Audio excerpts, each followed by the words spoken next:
बाणी दादू साहेब जी। साईं सत संतोख दे पाव भगत विश्वास सिदक सबूरी साच दे मांगे दादू दास। साईं सत संतोख दे पाव भगत विश्वास सिदक सबूरी साच दे मांगे दादू दास।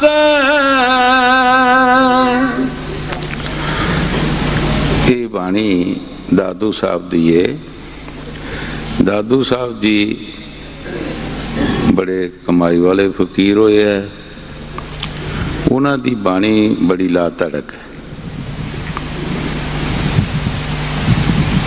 दादू साहब जी दुनिया दी कोई चीज़ मंगी नहीं, पर जो सुख देने वालियां चीज़ां सी सारियां मंग लईं।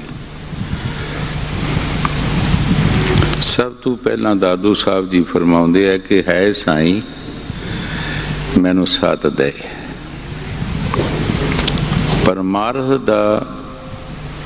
परमार्थ दी जिहड़ी नहीं मजबूत वो सत है। जिस तरह असी किसी मकान नू बनाना हुंदा है तो उसकी बुनियाद जिहड़ी है मजबूत रखते हैं। किस वास्ते कि जे परमात्मा सानू तबीक देवे तो असी होर तरक्की कर सकीए। इसी तरह फकीरां दी मजबूत नहीं जिहड़ी बुनियाद जिहड़ी है वो सत है। कबीर साहब जी महाराज भी बाणी च फरमाउंदे है सत गया तो क्या रहा, सील गया सब झाड़, भगती खेत कैसे बचे, टूट गई है बाढ़। कबीर साहब जी महाराज फरमाउंदे है जब किसी खेती की बाढ़ टुट जाती है वो खेती मिर्ग खा जाते। दुनिया की खेती जिहड़ी बीजी होंदी वो मिर्ग खा जाते है।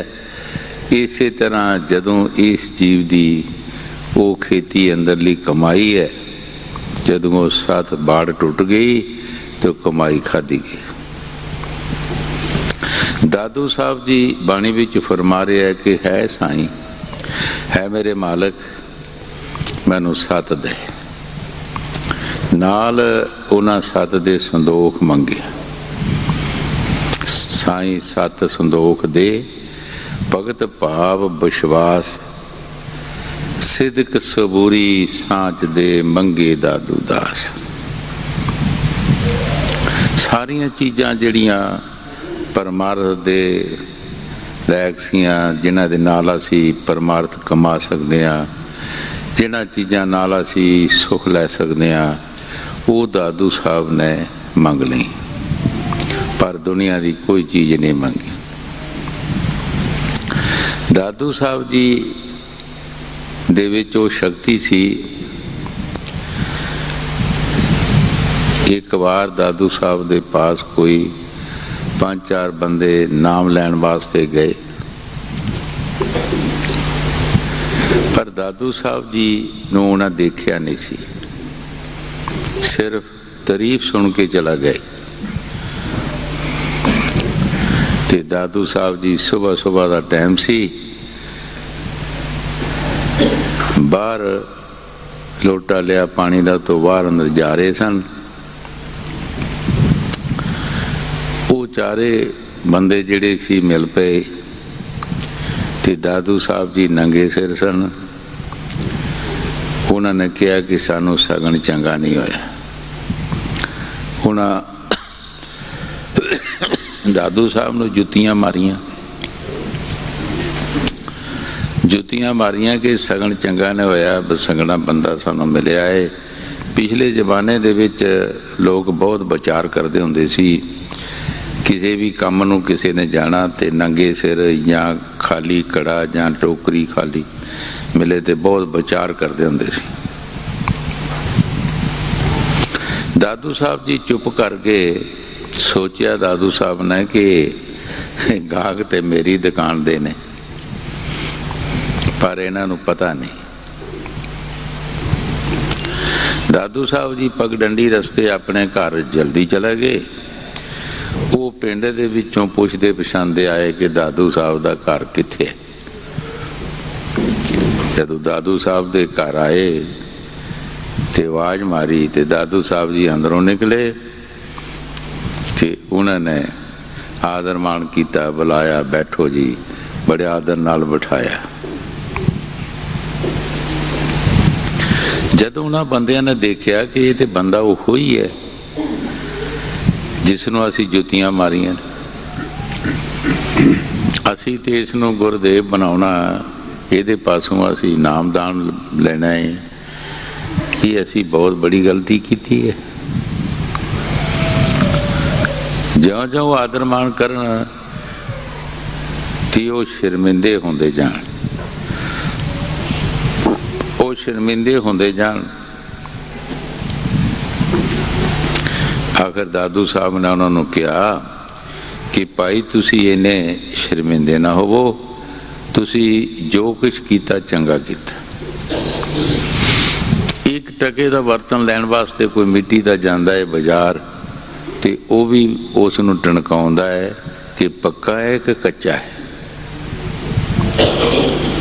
ਤੇ ਜੇ ਪੱਕਾ ਹੋਵੇ ਤੇ ਲੈ ਲੈਂਦੇ ਆ, ਜੇ ਨਾ ਹੋਵੇ ਤੇ ਨਾ ਲੈਂਦੇ, ਉਹ ਅੱਗੇ ਚਲੇ ਜਾਂਦੇ ਆ, ਛੱਡ ਕਿਸੇ ਹੋਰ ਦੁਕਾਨ ਤੇ ਚਲਾ ਜਾਂਦੇ। ਤੁਸੀਂ ਚੰਗਾ ਕੀਤਾ ਜੇ ਟਣਕਾ ਕੇ ਦੇਖ ਲਿਆ, ਜੇ ਤੁਹਾਡੀ ਪਸੰਦ ਹੈ ਤੇ ਲੈ ਲਓ, ਨਹੀਂ ਪਸੰਦ ਤੇ ਅੱਗੇ ਚਲੇ ਜਾਓ। ਦਾਦੂ ਸਾਹਿਬ ਜੀ ਉਹ ਸ਼ਕਤੀ ਦੇ ਮਾਲਕ ਸਨ। ਦਾਦੂ ਸਾਹਿਬ ਜੀ ਜੋ ਬਾਣੀ 'ਚ ਫਰਮਾ ਰਹੇ ਹੈ, ਠੀਕ ਫਰਮਾ ਰਹੇ ਹੈ ਕਿ ਹੈ ਸਾਈਂ ਮੈਨੂੰ ਸੱਤ ਦੇ, ਮੈਨੂੰ ਸੰਦੋਖ ਦੇ, ਮੈਨੂੰ ਭਗਤੀ ਭਾਵ ਦੇ, ਵਿਸ਼ਵਾਸ ਦੇ, ਸਿਦਕ ਦੇ, ਸੱਚ ਸ਼ਬਦ ਕਿਹਾ ਮੈਨੂੰ ਸ਼ਬਦ ਦੇ। ਦੇਖੋ ਕੋਈ ਵੀ ਚੀਜ਼ ਦੁਨੀਆ ਦੀ ਮੰਗੀ ਨਹੀਂ। ਜਿਸ ਤਰ੍ਹਾਂ ਚੌਥੀ ਪਾਤਸ਼ਾਹੀ ਗੁਰੂ ਰਾਮਦਾਸ ਜੀ ਨੇ ਬਾਣੀ 'ਚ ਫਰਮਾਇਆ, ਐ ਰਾਮ ਮੈਨੂੰ ਦਾਸਾਂ ਦਾ ਦਾਸ ਬਣਾ ਦੇ, ਮੈਨੂੰ ਦਾਸਾਂ ਦਾ ਦਾਸ ਬਣਾ ਦੇ, ਮੈਂ ਹੋਰ ਕੁਛ ਨਹੀਂ ਮੰਗਦਾ ਤੇਰੇ ਪਾਸ। ਫਕੀਰਾਂ ਦਾ ਅਸਲੀ ਮਕਸਦ ਹੁੰਦਾ ਹੈ ਕਿ ਅਸੀਂ ਉਹ ਚੀਜ਼ ਮੰਗੀਏ ਉਸ ਭਗਵਾਨ ਪਾਸੋਂ ਕਿ ਜਿਹਦੇ ਨਾਲ ਸਾਨੂੰ ਸੁੱਖ ਮਿਲੇ, ਜਿਹੜੀ ਸਾਨੂੰ ਆਪਣੇ ਘਰ ਲੈ ਜਾਏ, ਆਪਣੇ ਦੇਸ਼ ਲੈ ਜਾਏ। ਅਸੀਂ ਜੋ ਕੁਛ ਮੰਗਦੇ ਹਾਂ, ਦੁਨੀਆ ਦੀਆਂ ਚੀਜ਼ਾਂ ਮੰਗਦੇ ਹਾਂ, ਇਹ ਸਾਡੇ ਪਾਸ ਰਹਿੰਦੀਆਂ ਨਹੀਂ ਔਰ ਸਾਨੂੰ ਸਾਰੀ ਜ਼ਿੰਦਗੀ ਰੋਣਾ ਪੈਂਦਾ ਹੈ, ਸਾਰੀ ਜ਼ਿੰਦਗੀ ਦੀ ਚਿੰਤਾ ਪੈ ਜਾਂਦੀ ਹੈਗੀ। ਨਾ ਅਸੀਂ ਈਸ਼ਵਰ ਦਾ ਨਾਮ ਲੈ ਸਕਦੇ ਹਾਂ, ਗਿਣਤੀਆਂ ਵਿੱਚ ਸਾਡਾ ਵਕਤ ਲੰਘ ਜਾਂਦਾ ਹੈ, ਨਾ ਅਸੀਂ ਕੋਈ ਉਹ ਪਰਮਾਰਥ ਕਮਾ ਸਕਦੇ ਹਾਂ। ਜੋ ਦਾਦੂ ਸਾਹਿਬ ਦੀ ਬਾਣੀ 'ਚ ਫਰਮਾ ਰਹੇ, ਠੀਕ ਫਰਮਾ ਰਹੇ। ਹਾਂਜੀ, ਸਾਈਂ ਸਤ ਸੰਤੋਖ ਦੇ, ਭਾਵ ਭਗਤ ਵਿਸ਼ਵਾਸ, ਸਿਦਕ ਸਬੂਰੀ ਸਾਚ ਦੇ, ਮੰਗੇ ਦਾਦੂ ਦਾਸ। जीवन माटी हो रहो, साईं सन्मुख होए, दादू पहले मर रहो, पीछे मरे सब कोए। ਦਾਦੂ ਸਾਹਿਬ ਜੀ ਬੜੇ ਪਿਆਰ ਦੇ ਨਾਲ ਫਰਮਾ ਰਹੇ ਹੈ कि उस मालक दे पाण वास्ते फरमा रहे है कि सानू की करना चाहिए। जीवन माटी हो रहो साई सन्मुख होए। ऐ दादू मिट्टी की मिसाल देती है कि मिट्टी किसी नू कुछ नहीं कहती। मिट्टी दे उत्ते असी घर दे जो गलत चीज़ां गंदियां होंदियां वो असी सुटते हैं और गड्डियां मोटरां चलदियां हर एक चीज़ चलती है, लेकिन वो मिट्टी कुछ नहीं कहती। दादू पहले मर रहो पिछे मरे सब कोई। उन्हां दा मकसद कि तू खाशां छड़ दे, आशा वाशना छड़ दे।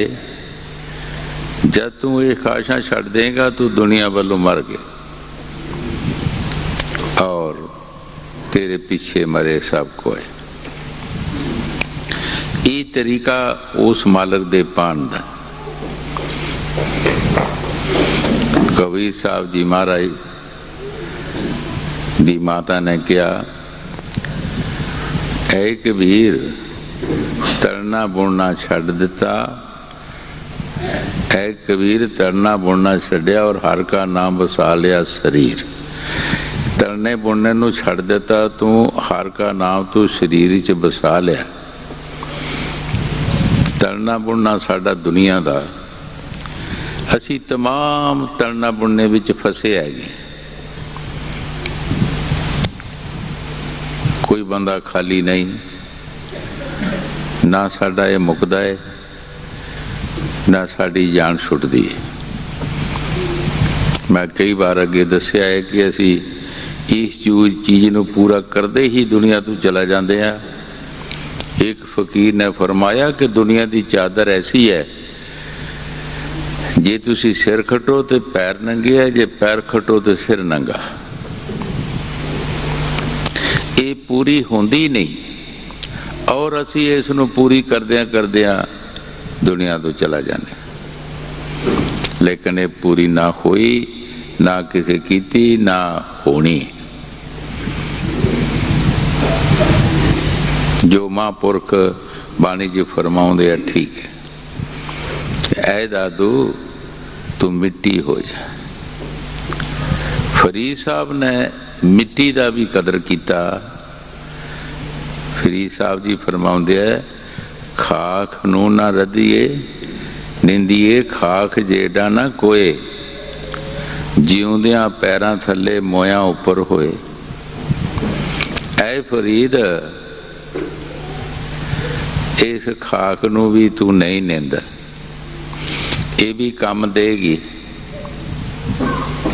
इहदी भी तारीफ कर। जिउंदियां साडे पैरां दे थले है ते जदों असी मरदे हैं साडे उपर इस दे खाक दे नाल ही साडा शरीर जिहड़ा ये ढकिया जांदा है। तुसी कोई चीज़ कुत्ता बिल्ला मर जाता है, कोई अपने करदा असी उहनूं जमीन दे विच दबदे और मिट्टी नाल उहनूं कजदे। जे पोला रह जाएगा इहदे च बदबू आएगी। कोई पशु है बंदा है कबरां कट के उसनूं दबी जाएगा, उत्ते उस दे मिट्टी देगी। फरीद साहब ने इस खाक नूं भी कहा कि ऐ फरीद तू खाक नूं भी ना निंद। खाक जेबड़ ना कोई, जीवदियां पैरां थले मोयां उपर होए। देखो फकीरां दा नज़रिया, फकीरां दी विचार जिहड़ी किड्डी उच्ची हैगी। ते असी एक महापुरखां दी निंदिया करदे हां, महापुरखां दी निंदिया करदे हां। फरीद ने कहा खाक नूं भी ना निंद, ते असी महापुरखां दी भी निंदिया करदे हां। साडी कल्याण किदां होएगी, असी किदां बच सकते हैं। जो दादू साहब जी बाणी जी फरमा रहे ठीक फरमा रहे। हाँ जी, जीवन माटी हो रहो साई सन्मुख होए। दादू पहले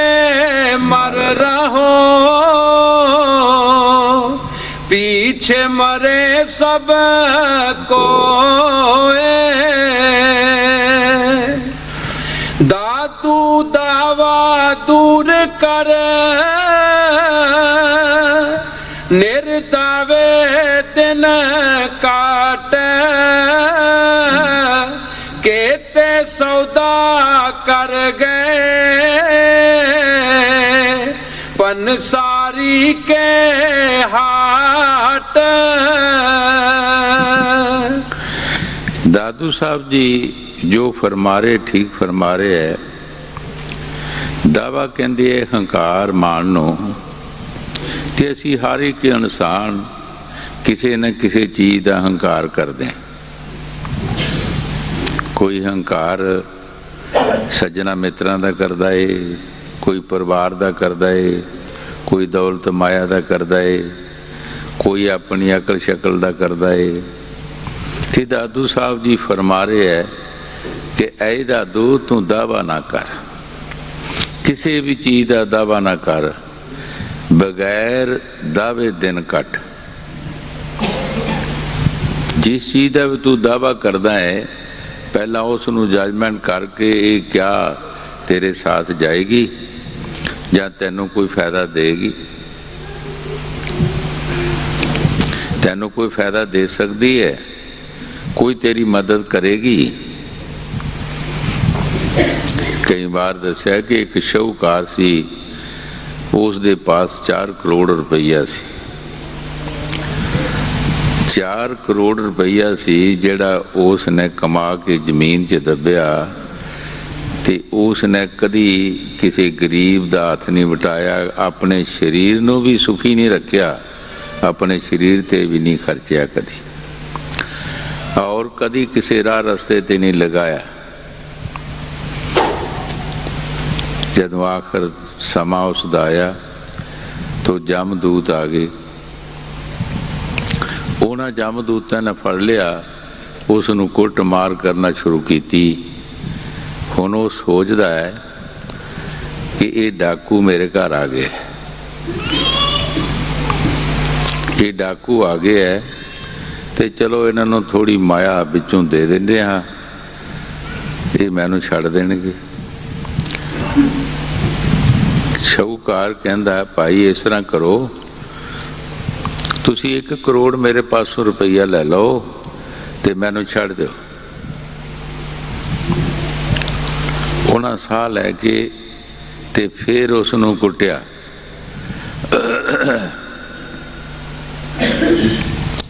जदों बंदे दे सिर ते आ जाए कोई मुश्किल, उस वक्त बंदा कहता कि मेरा घर खुला भी बिक जाए, भावें मेरी जान बच जाए। पहला इसे शरीर नूं जिद्दां बेलणे दे विचों कोई चीज़ नूं कढ़दा है, इस तरह कढ़ के मुश्किल नाल उस चीज़ां नूं बनाउंदा है, लेकिन ज़्यादा शरीर ते आ जाती है।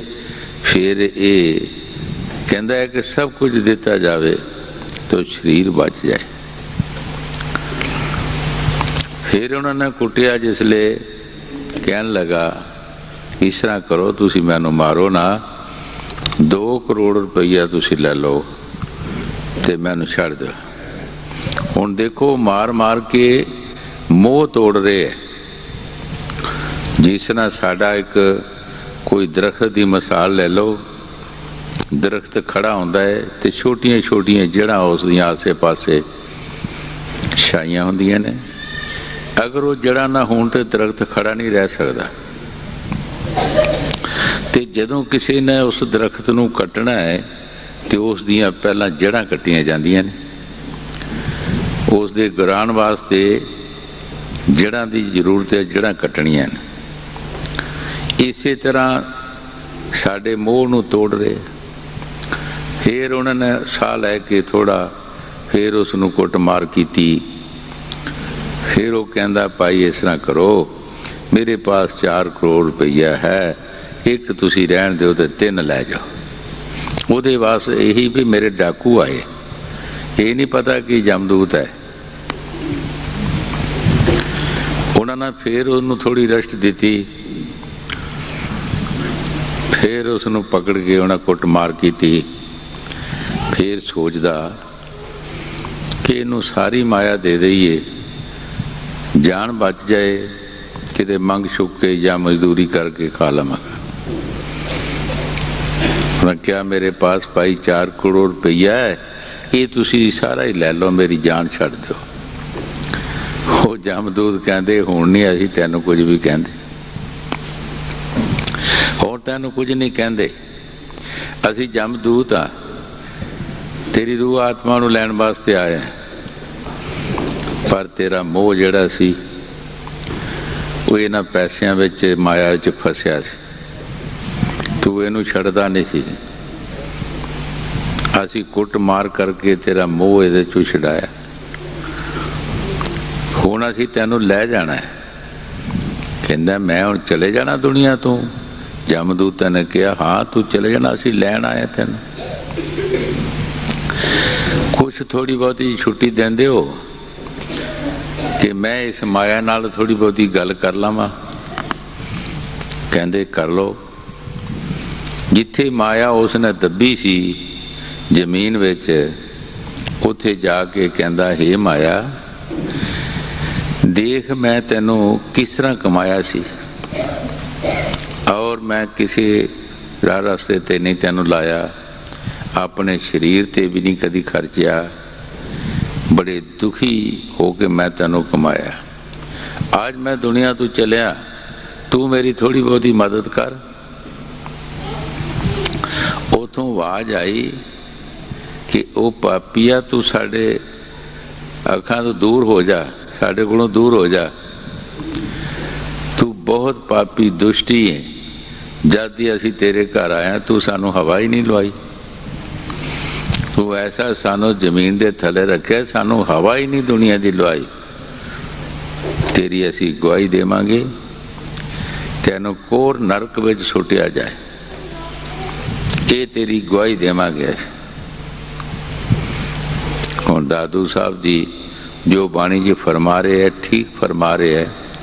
ऐ दादू तू दावे नू दूर कर, बिन दावे दिन कट, बगैर दावे दिन कट, किसी चीज़ का दावा ना कर। ना तू अपनी दौलत माया का दावा कर, ना सज्जना मित्रां का दावा कर, ना तू अपने परिवार का दावा कर, ना ही अपने शरीर का दावा कर। ये भी शरीर एक संतां दस्या है कि पानी का बुलबुला है, जिस तरह पानी दे विच बुलबुले उठते हैं, मिनटां जो खत्म हो जाते हैं। ये उस परमात्मा की माया उहदी इमानत है, की पता किहड़े वेले उसने लै जाना। तू काहदा दावा कर रहा है, की गारंटी है इसकी। पर असी दुनिया विच इसे गल च मर रहे हैं कि असी कोई ना कोई हंकार साडे विच रहिंदा है, किसी न किसी चीज़ का जरूर असी हंकार करते हैं, असी उहनूं छड्डदे नहीं। तो महापुरख फरमा रहे है कि बिन दावे दिन कट, किसी चीज़ का तू दावा ना कर तो दिन कट इत्थे। हाँ जी, दादू दावा दूर कर, निर्दावे दिन काट,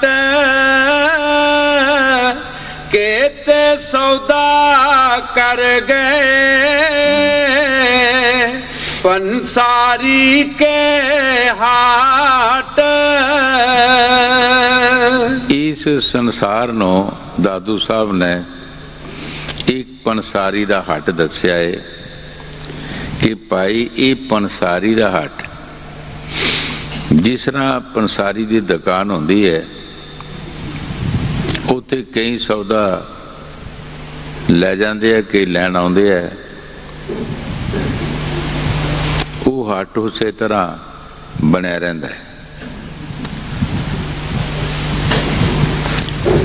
उस तो कोई भी जिसले मर्जी है कोई चीज़ लैन जाए, किते ना मिले जिहड़ी चीज़ वो पंसारी के हट तो मिलती। दादू साहब जी फरमाउंदे ऐ दादू, ये संसार जिहड़ा ਇਹ ਪੰਸਾਰੀ ਦਾ ਹੱਟ ਹੈ। ਜਿਸ ਤਰ੍ਹਾਂ ਪੰਸਾਰੀ ਦਾ ਹੱਟ ਚੱਲਦਾ ਰਹਿੰਦਾ ਹੈ, ਇਸੇ ਤਰ੍ਹਾਂ ਇਹ ਸੰਸਾਰ ਵੀ ਚੱਲਦਾ ਰਹਿਣਾ। ਕਈ ਵਾਰ ਹਜ਼ੂਰ ਫਰਮਾਉਂਦੇ ਹੁੰਦੇ ਗੱਡੀ ਦਾ ਸਟੇਸ਼ਨ ਸਮਝ ਲਓ, ਕਈ ਸਵਾਰੀਆਂ ਚਲਾ ਗਈਆਂ, ਕਈ ਉੱਥੇ ਜਮ੍ਹਾਂ ਹੋ ਗਈਆਂ। ਸਟੇਸ਼ਨ ਤੇ ਹਮੇਸ਼ਾ ਰੌਣਕ ਰਹਿੰਦੀ ਹੈ। ਇਸ ਸੰਸਾਰ ਤੋਂ ਕਈਆਂ ਚਲੇ ਜਾਣਾ, ਕਈਆਂ ਆ ਜਾਣਾ। ਜਿਨ੍ਹਾਂ ਲੋਕਾਂ ਨੇ ਦੇਖਿਆ ਹੈ 47 'ਚ ਜੋ ਗਦਰ ਹੋਇਆ, ਜਿਨ੍ਹਾਂ ਦੇਖਿਆ ਹੈ ਉਹਨਾਂ ਨੂੰ ਪਤਾ ਹੈ ਕਿ ਕੀ ਹੋਇਆ। ਅਸੀਂ ਇਹ ਸੋਚਦੇ ਹਾਂ ਕਿ ਜਿਤਨੇ ਪਸ਼ੂ ਮਰੇ ਹੈ, ਇਹ ਪਸ਼ੂ ਹੀ ਦੁਨੀਆ ਤੋਂ ਕਿੱਥੋਂ ਲੈਣੇ ਹੈਗੇ, ਇੰਨੇ ਖਤਮ ਹੋਏ ਸੀ। ਔਰ ਇੰਨੇ ਬੰਦੇ, ਫਿਰ ਉਹ ਰਚਨਾ ਉਹ ਨਹੀਂ ਰਹੀ। ਦੁਆਪਰ ਦੇ ਵਿੱਚ ਜਦੋਂ ਪਾਂਡਵਾਂ ਦਾ ਜੰਗ ਹੋਇਆ ਤੇ ਉਹਨਾਂ ਦੀਆਂ ਕੁਲਾਂ ਖਤਮ ਹੋ ਗਈਆਂ, ਵਿੱਚੇ ਗੁਰੂ ਪੀਰ ਖਤਮ ਹੋ ਗਏ, ਲੇਕਿਨ ਇਹ ਸੰਸਾਰ ਫਿਰ ਉਸੇ ਤਰ੍ਹਾਂ ਰਿਹਾ, ਇਹ ਰਚਨਾ ਉਸੇ ਤਰ੍ਹਾਂ ਰਹੀ। ਇਹ ਪੰਸਾਰੀ ਦਾ ਹੱਟ ਦੱਸਿਆ ਏ ਕਿ ਇਹ ਪੰਸਾਰੀ ਦਾ ਹੱਟ ਹੈ ਭਾਈ। ਇਹ ਪੰਸਾਰੀ ਦੇ ਹੱਟ ਤੇ ਕਿਤੇ ਚੀਜ਼ ਨਾ ਮਿਲੇ ਤੇ ਪੰਸਾਰੀ ਦੇ ਹੱਟ ਤੋਂ ਮਿਲਦੀ ਹੈ। ਜਿਸਲੇ ਵੀ ਮਰਜੀ ਕੋਈ ਚਲਾ ਜਾਏ ਉੱਥੋਂ ਲੈ ਆਵੇ। ਕਈ ਇੱਥੇ ਲੈ ਕੇ ਚਲਾ ਗਏ ਔਰ ਕਈ ਆ ਗਏ, ਜੇ ਜੇ ਸੌਦਾ ਕੀਤਾ ਉਹ ਲੈ ਕੇ ਚਲਾ ਗਏ। ਹਾਂਜੀ, ਦਾਦੂ ਦਾਵਾ ਦੂਰ ਕਰ ਨਿਰਦਾਵੇ ਦਿਨ ਕਾਟ केते सौदा कर गए पंसारी के हाट दातू दावा याद का निर्दावा कैसा दिल की दुर्मत दूर कर सौदा कर ऐसा। ਅਸੀਂ ਸਾਰੀ ਦੁਨੀਆ ਇਹ ਕਹਿੰਦੇ ਆ ਕਿ ਅਸੀਂ ਕਿਸੇ ਚੀਜ਼ ਦਾ ਮਾਣ ਨਹੀਂ ਕਰਦੇ, ਕਿਸੇ ਚੀਜ਼ ਦਾ ਅਸੀਂ ਹੰਕਾਰ ਨਹੀਂ ਕਰਦੇ, ਪਰ ਦਾਦੂ ਸਾਹਿਬ ਜੀ ਫਰਮਾਉਂਦੇ ਹੈ ਕਿ ਐ ਦਾਦੂ दावा दूर कर निर्दावे कैसे दिल की दुर्मत दूर कर सौदा कर ऐसा। भाई जब तेरे दिल की दुई दुर्मत दूर नहीं होएगी तो समझ लेना कि दावा है, जरूर किसी किसी चीज़ का अहंकार है। जदों तेरे दिल चो दुई निकल जाएगी तो समझ लेना कि ये नरोल हो गया, कोई किसी चीज़ का दावा नहीं। दादू साहब जी बड़े प्यार दे नाल फरमा रहे है। दादू साहब की बाणी बड़ी नरोल बाणी है। हाँ जी, दादू दावा याद का निर्दावा कैसा दिल की दुर्मत मत दूर कर सौदा कर ऐसा। फकीरां दा प्यार जिहड़ा हुंदा है वो उस प्रभु नाल लगा हुंदा है। वो शब्द ही लज्जत लैंदे है, पर धोखे वाले फकीरां नूं ठगण वास्ते कई ऐसे धोखेबाज हुंदे है। कई बार अगे भी दस्सिया है कि नामदेव जी महाराज एक बार दरिया के किनारे कपड़े साफ कर रहे सन ते उन्हां दी लिप जिहड़ी सी वो शब्द नाल लगी सी। अपने ध्यान च काम कर रहे सन। उन्हां नूं पता नहीं कौन आया कौन गया इस रस्ते।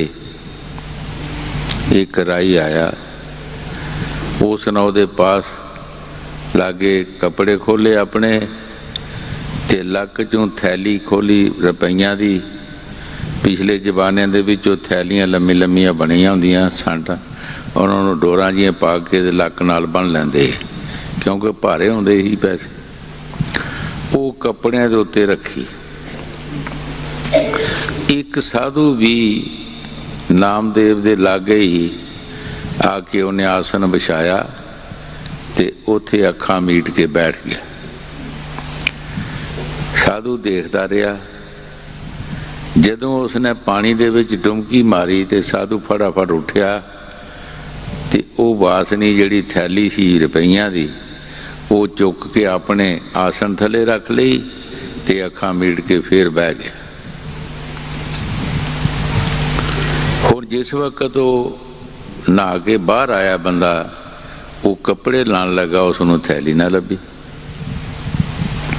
ਉਸਨੇ ਰੌਲਾ ਪਾ ਦਿੱਤਾ, ਨਾਮਦੇਵ ਨੂੰ ਕਿਹਾ ਕਿ ਤੂੰ ਮੇਰੀ ਥੈਲੀ ਲਈ ਹੈ। ਨਾਮਦੇਵ ਕਵੇ ਕਿ ਮੈਨੂੰ ਤੇ ਪਤਾ ਹੀ ਨਹੀਂ ਤੂੰ ਕਦ ਆਇਆ ਕੌਣ ਗਿਆ। ਭਾਈ ਮੈਂ ਆਪਣਾ ਕੰਮ ਕਰ ਰਿਹਾ। ਉਹ ਕਹਿੰਦਾ ਉਹ ਹੋਰ ਕੋਈ ਇੱਥੇ ਹੈ ਨਹੀਂ, ਹੈ ਹੀ ਤੂੰ ਹੀ। ਉਹ ਮਹਾਤਮਾ ਬੈਠਾ ਸਮਾਧੀ ਲਾ ਕੇ, ਉਹਨੂੰ ਇਹ ਚੀਜ਼ ਦੀ ਜ਼ਰੂਰਤ ਨਹੀਂ ਤੇ ਤੂੰ ਹੀ ਮੇਰੀ ਥੈਲੀ ਲਈ ਹੈ। ਜਿਹੜਾ ਵੀ ਬੰਦਾ ਆਵੇ ਉਰਾਈ ਉੱਥੇ ਖਲੋ ਜਾਵੇ, ਉਹੀ ਕਵੇ ਠੀਕ ਹੈ, ਜੋ ਕੁਛ ਕਹਿ ਰਿਹਾ ਠੀਕ ਕਹਿ ਰਿਹਾ, ਕਿ ਹੋਰ ਤਾਂ ਕੋਈ ਹੈ ਨਹੀਂ, ਤੂੰ ਹੀ ਇੱਥੇ ਹੈਗਾ, ਤੂੰ ਹੀ ਉਸ ਦੀ ਥੈਲੀ ਲਈ ਹੈ। ਉਹ ਮਹਾਤਮਾ ਬੈਠਾ ਹੈ, ਉਹਨੂੰ ਕੀ ਜ਼ਰੂਰਤ ਹੈ? ਉਹਨੂੰ ਖਿੱਚ ਧਰੂ ਵਿਚਾਰੇ ਨੂੰ, ਕੋਈ ਇੱਧਰ ਖਿੱਚੇ ਕੋਈ ਉੱਧਰ ਖਿੱਚੇ। ਨਾਮਦੇਵ ਵਿਚਾਰਾ ਉਹ ਸ਼ਬਦ ਦੀ ਲੱਜਤ ਨਾਲ, ਉਹਦੀ ਲਿਵ ਲੱਗੀ ਸ਼ਬਦ ਨਾਲ ਆਪਣੇ ਕੱਪੜੇ ਸਾਫ਼ ਕਰ ਰਿਹਾ ਸੀ। ਪਰ ਪਰਮਾਤਮਾ ਆਪਣੇ ਪਿਆਰਿਆਂ ਦੀ ਲੱਜਿਆ ਰੱਖਣ ਵਾਲਾ ਸਾਧੂ ਉੱਠ ਕੇ ਗੁੱਸੇ ਵਿੱਚ ਤੇ 2-3 ਧੱਕੇ ਮਾਰੇ ਨਾਮਦੇਵ ਨੇ ਵੀ ਤੂੰ ਨਹੀਂ ਲਈ ਥੈਲੀ ਤੇ ਹੋਰ ਕਿਹਨੇ ਲਈ ਹੈ। ਉਧਰੋਂ ਹਨੇਰੀ ਦਾ ਬੁੱਲਾ ਆਇਆ, ਉਹਦਾ ਆਸਨ ਉੱਡ ਕੇ ਪਰਾਂ ਜਾ ਪਿਆ ਤੇ ਥੈਲੀ ਵਿੱਚੋਂ ਨਿਕਲ ਪਈ ਸਾਰੇ ਲੋਕਾਂ ਦੇ ਸਾਹਮਣੇ। ਜਦੋਂ ਥੈਲੀ ਉਹਦੇ ਆਸਨ ਦੇ ਥੱਲੋਂ ਨਿਕਲੀ, ਸਾਰੇ ਲੋਕ ਉਸ ਮਹਾਤਮਾ ਨੂੰ ਫਿਰ ਲਾਹਨਤ ਦੇਣ ਲੱਗੇ, ਓਏ ਮਹਾਤਮਾ ਤੂੰ ਇੱਥੇ ਅੱਖਾਂ ਮੀਟ ਕੇ ਕਾਹਦੇ ਵਾਸਤੇ ਬੈਠਾ ਹੈ? ਚੋਰ ਤੇ ਤੂੰ ਹੈ ਤੇ ਇਹਨੂੰ ਗਰੀਬ ਨੂੰ ਮਰਵਾ ਰਿਹਾ। ਇਸ ਵਾਸਤੇ ਕਿ ਚੰਗੇ ਫਕੀਰਾਂ ਨੂੰ ਜਿਹੜੇ ਸ਼ਬਦ ਵਿਆਸੀ ਉਹ ਠੱਗਣ ਵਾਸਤੇ ਆਉਂਦੇ, ਕਰਦੇ ਆਪ ਹੈ ਔਰ ਬਦਨਾਮੀ ਉਹਨਾਂ ਦੀ ਕਰਾਉਂਦੇ, ਪਰ ਉਹਨਾਂ ਦਾ ਰਾਖਾ ਪਰਮਾਤਮਾ ਹੁੰਦਾ ਹੈ। ਹਰ ਵਕਤ ਉਹਨਾਂ ਦੀ ਉਹ ਸਹਾਇਤਾ ਕਰਦਾ ਹੈ। ਨਾਮਦੇਵ ਮਹਾਰਾਜ ਜੀ ਬੜੀ ਕਮਾਈ ਵਾਲੇ ਮਹਾਂਪੁਰਖ ਸਨ। ਖਾਸ਼ ਹਰ ਬੰਦੇ ਨੂੰ ਸਤਾਉਂਦੀ ਹੈ। ਇੱਕ ਉਹਨਾਂ ਦੇ ਵਿੱਚ ਖਾਸ਼ ਆਈ ਕਿ ਜੇ ਕੋਈ ਅਸੀਂ ਬੈਂਤਰ ਲੈ ਲਈਏ, ਕੋਈ ਘੋੜੀ ਲੈ ਲਈਏ ਤੇ ਉਹਦੇ ਉੱਤੇ ਕੱਪੜੇ ਲੈ ਕੇ ਅਸੀਂ ਚਲਾ ਜਾਈਏ ਕਰੀਏ ਘਾਟ ਤੇ ਸਾਫ਼ ਕਰਕੇ ਘਰ ਨੂੰ ਲੈ ਆਈਏ ਤੇ ਨਾਲ ਆਪੇ ਚੜ ਕੇ ਚਲਾ ਜਾਈਏ। ਪਰ ਪਰਮਾਤਮਾ ਜਿਹੜਾ ਹੈ ਉਹ ਆਪਣੇ ਪਿਆਰਿਆਂ ਨੂੰ ਹਿਸਾਬ 'ਚ ਹੀ ਰੱਖਦਾ ਹੈਗਾ। ਇਹ ਖਾਸ਼ ਕਈ ਦਿਨ ਸਤਾਉਂਦੀ ਰਹੀ। ਇੱਕ ਦਿਨ ਇੱਕ ਮਾਇਆ ਦਾ ਅਵਸਰ ਬਣ ਗਿਆ, ਮਾਇਆ ਦੀ ਘੋੜੀ ਬਣੀ, ਉਹ ਘੋੜੀ ਰਾਹ 'ਚ ਸੂ ਪਈ। ਉਧਰੋਂ ਨਾਮਦੇਵ ਜੀ ਮਹਾਰਾਜ ਜਾ ਰਹੇ ਸਨ। ਉਸ ਅਫਸਰ ਨੇ ਕਿਹਾ ਆ ਮੇਰੀ ਬਸ਼ੇਰੀ ਚੁੱਕ ਫਲਾਣੇ ਥਾਂ ਜਾਣਾ ਹੈ, ਉੱਥੇ ਲੈ ਚੱਲ। ਉਹ ਅਫਸਰ ਸੀ, ਉਹ ਬਸ਼ੇਰੀ ਚੁੱਕੀ। ਹੁਣ ਇਹ ਬਰਛਾੜ ਜਿਹੜਾ ਹੁੰਦਾ ਚੁੱਕਿਆ ਜਾ ਨਹੀਂ ਸਕਦਾ, ਉਹਨੂੰ ਸਾਂਭਿਆ ਨਾ ਜਾਵੇ, ਬੜੀ ਮੁਸ਼ਕਿਲ ਹੈ, ਵੀ ਭਾਰਾ ਸੀ। ਸੋਚਦਾ ਸੋਚਾਂ ਕਰ ਕਰਕੇ ਤੇ ਕਹਿੰਦਾ ਹੇ ਪਰਮਾਤਮਾ, ਹੇ ਮੇਰੇ ਮਾਲਕ, ਮੈਂ ਘੋੜੀ ਮੰਗਦਾ ਤੇ ਹੈ ਸੀ, ਪਰ ਇਹ ਚੜ੍ਹਨ ਵਾਸਤੇ ਘੋੜੀ ਤੇ ਮੰਗਦਾ ਸੀ। ਇਹ ਨਹੀਂ ਮੈਂ ਮੰਗੀ ਕਿ ਘੋੜੀ ਮੇਰੇ ਤੇ ਚੜ੍ਹੇ। तू मैनू घोड़ी ते दे दिती, पर घोड़ी मेरे ते चढ़न वास्ते दिती है, ते मैं तो मंगदा है कि मैं घोड़ी ते चढ़ांगा, पर मैं अज तू लैके नहीं मंगदा घोड़ी, मेरे ते मेहर कर, अज तू लैके मेरी ये ख्वाहिश खत्म, मैं घोड़ी मंगदा ही नहीं।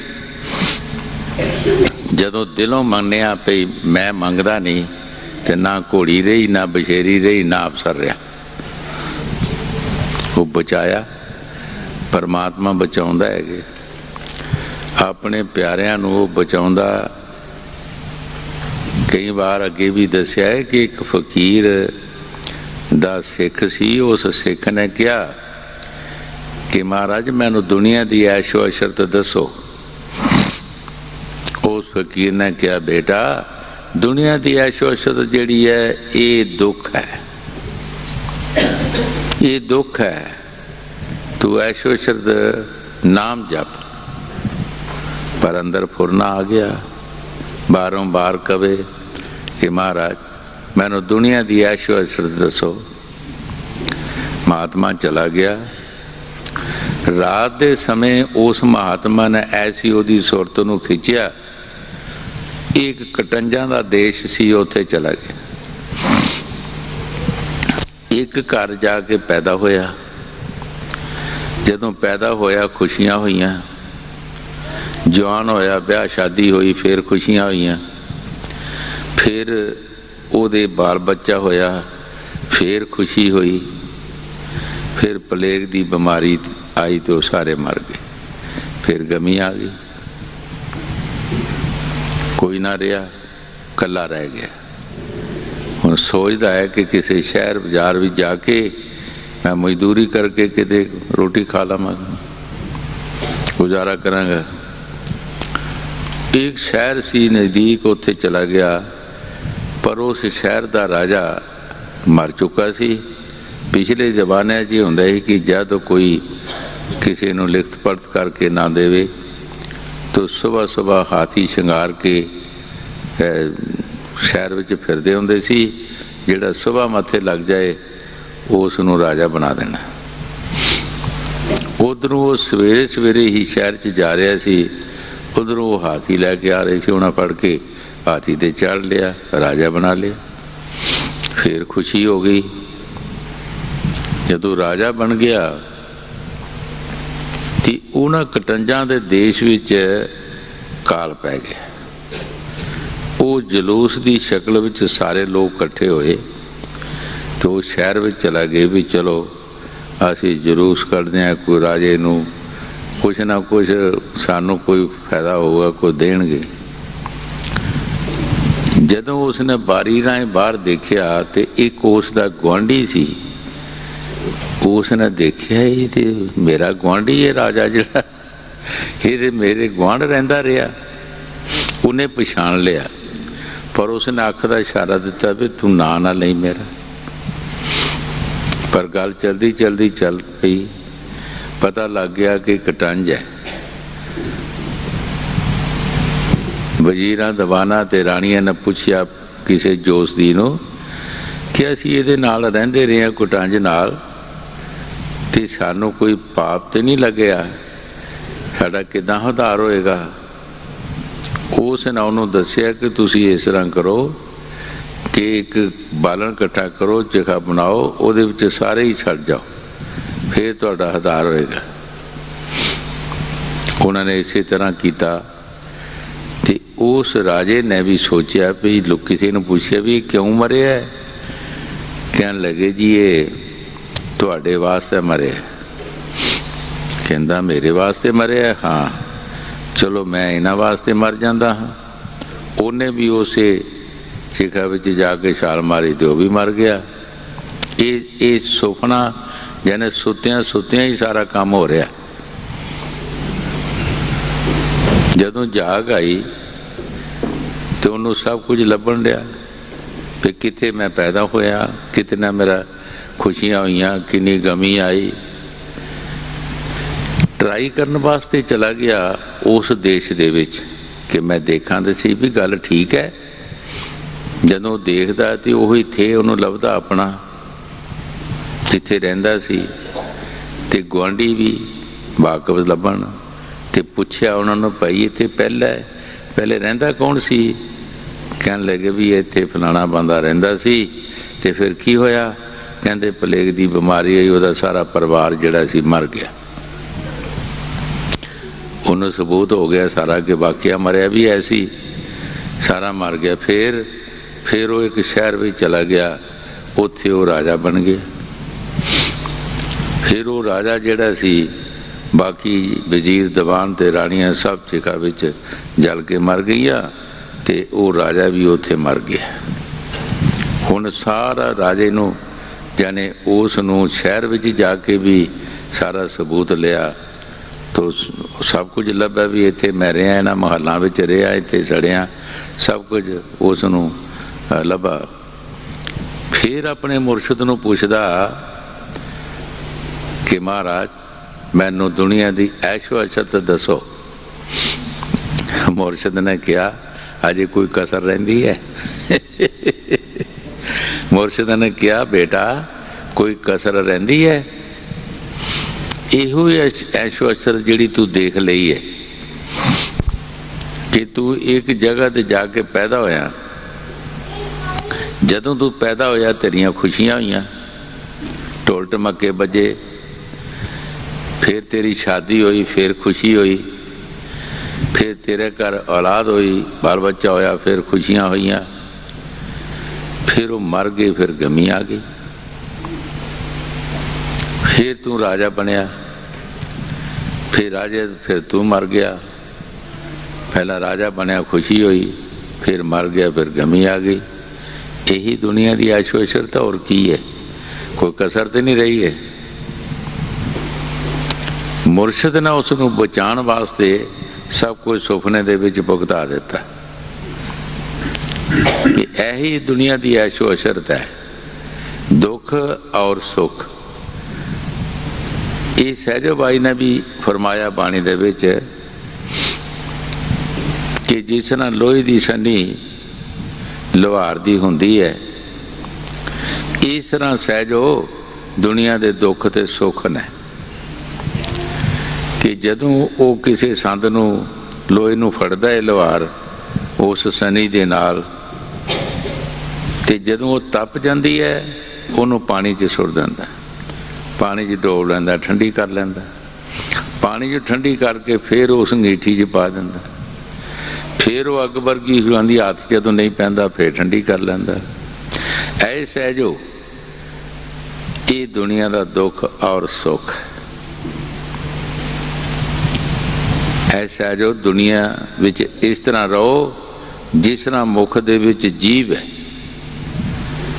ਸਹਿਜੋ ਬਾਈ ਨੇ ਬੜੇ ਅੰਦਾਜ਼ੇ ਦੱਸੇ ਕਿਉਂਕਿ ਬਹੁਤ ਕਮਾਈ ਕੀਤੀ ਸਹਿਜੋ ਬਾਈ ਨੇ। ਤੂੰ ਦੁਨੀਆ ਵਿੱਚ ਰਹਿਣਾ ਹੈ, ਇਸ ਤਰ੍ਹਾਂ ਰਹੋ ਜਿਸ ਤਰ੍ਹਾਂ ਮੁੱਖ 'ਚ ਜੀਵ ਹੈ।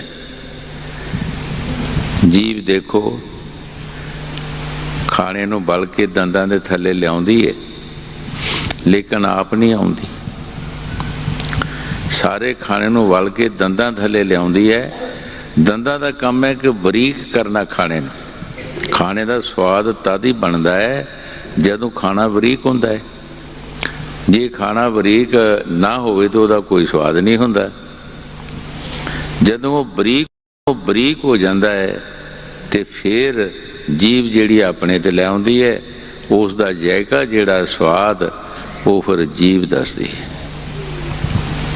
ਐਸਾ ਜੋ ਇਸ ਤਰ੍ਹਾਂ ਸੰਸਾਰ ਵਿੱਚ ਰਹੋ ਕਿ ਜਿਸ ਤਰ੍ਹਾਂ ਜੀਭ ਬੱਤੀਆਂ ਦੰਦਾਂ ਦੇ ਵਿੱਚ ਰਹਿੰਦੀ ਹੈ ਔਰ ਇਤਨੀ ਚੁਸਤ ਚਲਾਕ ਹੈ ਕਿ ਸਾਰੇ ਖਾਣੇ ਨੂੰ ਬਲ ਕੇ ਦੰਦਾਂ ਦੇ ਥੱਲੇ ਲਿਆਉਂਦੀ ਹੈ ਲੇਕਿਨ ਆਪ ਨਹੀਂ ਆਉਂਦੀ।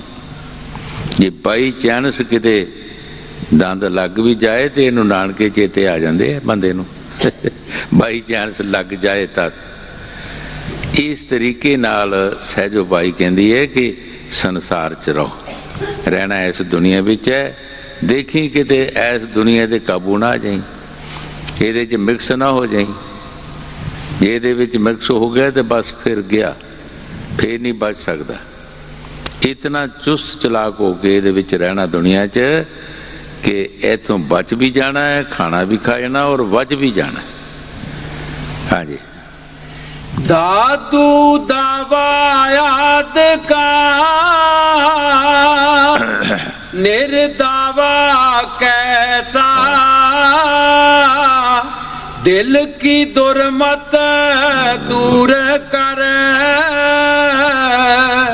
सौदा कर ऐसा, नाही तहाँ से सब हुआ फिर नहीं हो जाए, दादू नहीं हो रहो साहिब से लौलाए।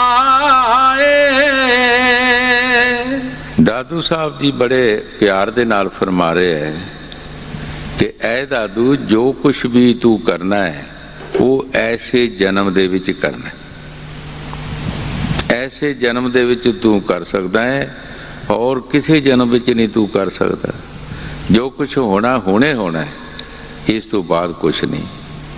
जद असी 84 भी चला गए, 84 दे कुत्ते बिल्ले कीड़े मकोड़े पशु परिंदे भूत प्रेत बने, फिर असी की करांगे? क्या असी मालक दी भगती कर सकते हैं? कोई नेक पाक कर्म कर सकते हैं? की कर सकते हैं फिर असी? इस वास्ते दादू साहब जी फरमाउंदे है कि जो होना दादू हुणे होना जी, ऐसे जन्म दे विच कर ले जो कुछ करना है, फिर कुछ नहीं होना। हाँ जी। नाही तहाँ से सब हुआ फिर नहीं हो जाए, दादू नहीं हो रहो साहिब से लौलाए। उपजे बिन से गुण तरे ये माया का रूप, दादू देखता थिर नहीं छिन छाया छिन तूप। दादू साहब जी बड़े प्यार दे नाल फरमा रहे है कि ऐ दादू ऐ दुनिया दी माया जेड़ी है ये तू देख, ये दरख्त दा शौरा है। जैसा एक दरख्त सुबह ओदा शौरा किधर हुंदा है, 12 बजे नूं किधर हुंदा है, शाम नूं किधर हुंदा है। इस तरह उपजे बिन से कदी आ जाती है, कदी ये चला जाती है। जिथे चला गई उत्थे खुशियां हो गई, जिथों चला गई उत्थे चिंता पै गई। ये दरख्त दा शौरा है। ऐ दादू इहदे ते भी ना तू बैंस, इहदे ते नाल भी तू मोह ना पा, क्योंकि रहन वाली चीज़ ही नहीं, ना किसी दी रही ना किसी कोल रहनी है। छिन छाया छिन धूप, छिन दे विच छाया बन जाती है, छिन विच उत्थे धुप आ जाती है। इसे तरह जिथे चला गई उत्थे खुशियां हो गई, जिथों चला गई उत्थे रोना पिटना पै गया। ये दुनिया की खुशी हैगी। हाँ जी। उपजे बिन से गुण तरे ये माया का रूप, दादू देखते थिर नहीं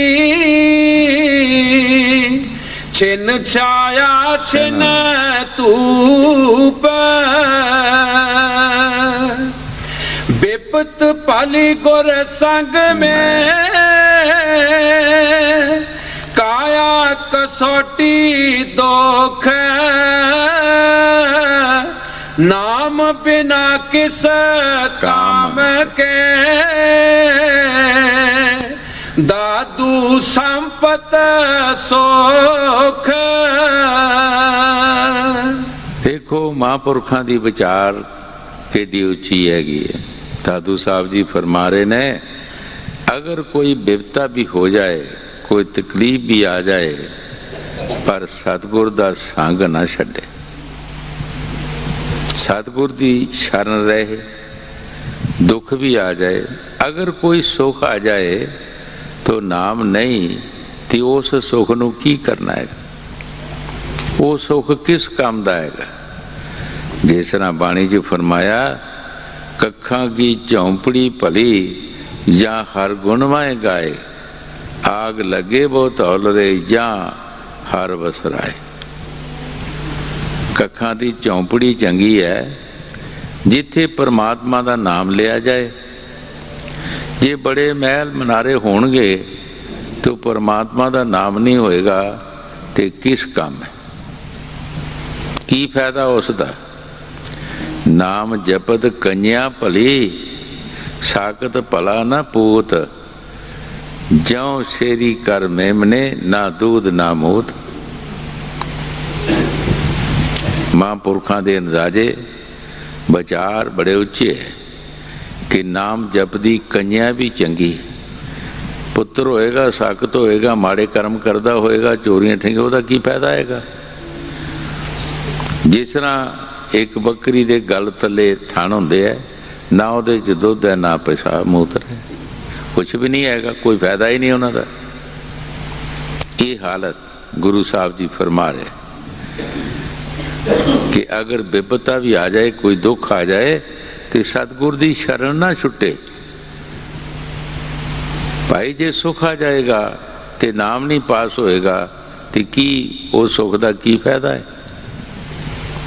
वो सुख का कोई फायदा नहीं है। हाँ जी। विपत पली गुर संग में, काया कसोटी दोख, नाम बिना किस काम के, दादू संपत सोख। क्या मुख ले हंस बोलिए, दादू दीजे रोए, जन्म अमोलक अपना, चलाया कारथ खोए। दादू साहब जी बड़े प्यार दे नाल फरमा रहे हैं, क्या मुख ले हंस बोली, दादू दीजे रोए। जदों विचार कीती, जिंदगी दी विचार कीती कि कद असी पैदा होए, कितनी साड़ी उम्र हो गई, कि कोई असी चंगा काम भी कीता है, कोई मालिक दी भगती, कोई परमार्थ कमाया? असी हिसाब नहीं करते। जे असी अपनी जिंदगी का हिसाब करिए तो सानू सारिਆਂ ਨੂੰ ही रोना आ जाएगा कि असी सारे अफसोस करांगे, पर असी हिसाब नहीं करते। दादू साहब जी फरमाउंदे आ, क्या मुखले हंसीए, किहड़े मूँह दे नाल हसीए, खुशी होईए, कोई चंगा काम नहीं किया, कोई अच्छा काम नहीं किया। दादू साहब जी रोए, जन्म अमोलक अपना, चले अकारथ खोए। ऐ मोलक जन्म, जिस जन्म की कोई कीमत नहीं, कोई कीमत नहीं, असी इस नूं बर्बाद करके चले हाँ। जिस तरह हजूर कई बार ये साखी फरमाउंदे होंदे सी, कोई जिमीदार सी, वो अपनी जवार की राखी कर रहा सी, कमानी दे राहें पत्थर छोटे छोटे लैके या मिट्टी के गोले बट के उन्होंने कां डाउने। कुदरती एक दिन उसे खेत दे विचों खोददियां उसनूं एक भांडा लालां दा लभ गया, ते सोचदा है किस्मत कित्थों लाए बंदा, सोचदा है कि हुण मेरे 4 दिन लंघ जाने हैं। वो लाल छुट छुट जिहड़े आए सी उन्हां नूं कमाणी राहें कमाई जावे, कावां नूं डाई जावे। एक लाल रहिंदा सी ते घर दा लड़का उहदा आया कि पिता जी पैसे दिओ, साडे घर निमक नहीं है। ओनू उसने वो लाल दे दिता कि जा किसी बाणीए नूं देई, दुकानदार नूं, ते बड़ा सोहना पत्थर हैगा, अध पा या पा जिन्ना भी बनता है बना लेगा, बड़ा सोहना गोल हैगा, ਚਮਕਦਾ ਹੈ ਤੇ ਤੈਨੂੰ ਨਿਮਕ ਦੇ ਦੇਗਾ। ਉਹ ਜਦ ਉਹ ਬਾਣੀਆਂ ਦੇ ਪਾਸ ਗਿਆ ਤੇ ਉਹ ਕਹਿੰਦਾ ਇਹੋ ਜਿਹੇ ਮੇਰੇ ਕੋਲ ਬਥੇਰੇ ਪਏ ਹੈਗੇ ਆ, ਮੈਂ ਕੀ ਕਰਨਾ ਹੈ, ਨਿਮਕ ਉਹ ਵੀ ਨਾ ਦੇਵੇ। ਪਰ ਬਾਣੀਆਂ ਨੂੰ ਕੀ ਪਤਾ ਲਾਲਾਂ ਦੀ ਜਵਾਰਾ, ਇਹ ਜਵਾਰੀਆਂ ਨੂੰ ਪਤਾ ਹੁੰਦਾ ਹੈ। ਕੋਈ ਜਵਾਰੀ ਬੱਚਾ ਕੋਲੋਂ ਦੀ ਲੰਘ ਰਿਹਾ ਸੀ, ਉਸ ਨੇ ਦੇਖਿਆ ਉਹ ਲਿਸ਼ਕਦਾ, ਉਹਨੇ ਸੋਚਿਆ ਲਾਲ ਤੇ ਵਿਕਣ ਕਿੱਥੇ ਆ ਗਿਆ। ਉਸ ਨੇ ਉਸ ਲੜਕੇ ਨੂੰ ਪੁੱਛਿਆ ਭਾਈ ਤੂੰ ਕੀ ਲੈਣਾ? ਕਹਿੰਦੇ ਜੀ ਸਾਡੇ ਨਿਮਕ ਹੈ ਨਹੀਂ। ਉਹਨ ਬਾਣੀਆਂ ਨੂੰ ਕਿਹਾ ਕਿ ਜਿੰਨਾ ਇਹ ਕਹਿੰਦਾ ਪਾ ਦਿਓ, ਉਹਨੂੰ ਦੇ ਦਿਓ। ਉਹ ਲਾਲ ਬਾਣੀਆਂ ਨੇ ਉਸ ਨੇ ਲੈ ਲਿਆ, ਸੁਦਾਗਰ ਸੀ ਜਿਹੜਾ, ਤੇ ਇੱਕ ਰੁਕਾ ਲਿਖ ਕੇ ਦੇ ਦਿੱਤਾ ਕਿ ਕੱਲ ਆਪਣੇ ਪਿਤਾ ਨੂੰ ਪਾਤਸ਼ਾਹ ਦੇ ਦਰਬਾਰ 'ਚ ਭੇਜ ਦੇਈਂ।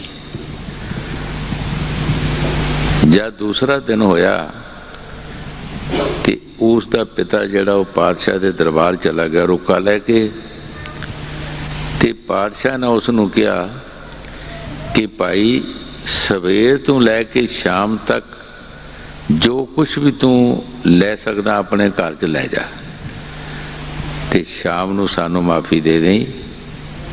ਜੋ ਕੁਛ ਅਸੀਂ ਤੇਰੇ ਕੋਲੋਂ ਲਿਆ ਹੈ, ਚੀਜ਼ ਤੇਰੇ ਕੋਲ ਲੱਭੀ ਹੈ, ਇਹਦੀ ਅਸੀਂ ਕੀਮਤ ਨਹੀਂ ਦੇ ਸਕੇ, ਇਹਦੀ ਅਸੀਂ ਕੀਮਤ ਨਹੀਂ ਦੇ ਸਕਦੇ। ਸਵੇਰ ਤੋਂ ਲੈ ਕੇ ਸ਼ਾਮ ਤੱਕ ਆਪਣੇ ਘਰ ਵਿੱਚ ਲੈ ਜਾ ਜੋ ਕੁਛ ਲੈਣਾ। ਫਿਰ ਪਛਤਾਇਆ, ਦਿਲ 'ਚ ਸੋਚਦਾ ਹੈ ਕਿ ਇਹੋ ਜਿਹੇ ਤੇ ਮੈਂ ਸੈਂਕੜੇ ਹੀ ਸੁੱਟ ਦਿੱਤੇ ਹੈ, ਹਜ਼ਾਰਾਂ ਸੁੱਟ ਦਿੱਤੇ ਹੈ, ਇੱਕ ਲਾਲ ਦੀ ਇਤਨੀ ਕੀਮਤ। ਕਬੀਰ ਸਾਹਿਬ ਜੀ ਮਹਾਰਾਜ ਵੀ ਇਹ ਮਿਸਾਲ ਸਾਡੀ ਹੈ। कबीर साहब जी फरमाते हैं, कहता हूँ क्या कहूँ क्या बजाऊँ ढोल, स्वासा खाली जात है तीन लोग का मूल। कबीर साहब जी फरमाते हैं कि मैं की कमा, मैं ढोल बजावा, एक श्वास जेड़ा मालिक दी बंदगी तू जा रहा है, त्रिलोकी भी दी जाए तो वापस नहीं मिलता। देखो त्रिलोकी कितनी बड़ी हैगी, एक श्वास जेड़ा है वापस नहीं मिल सकता। अगर ये श्वास मुल बिकन तो राजे महाराजे लै सकते हैं, बड़े बड़े शाहूकार अरबापति जेड़े वो खरीद सकते हैं, लेकिन इसकी कोई कीमत नहीं। जो दादू साहब ने बाणी च फरमाया, ठीक फरमाया है कि साडा जन्म जेड़ा अमोलक, जिसकी कोई कीमत नहीं, असी इस नूं एवें ही खो के चले, कोई फायदा नहीं असी लिया। हाँ जी। क्या मुख ले हंस बोलिए दादू दी जय रोए, जन्म अमोलक अपना चलाया कारथ खो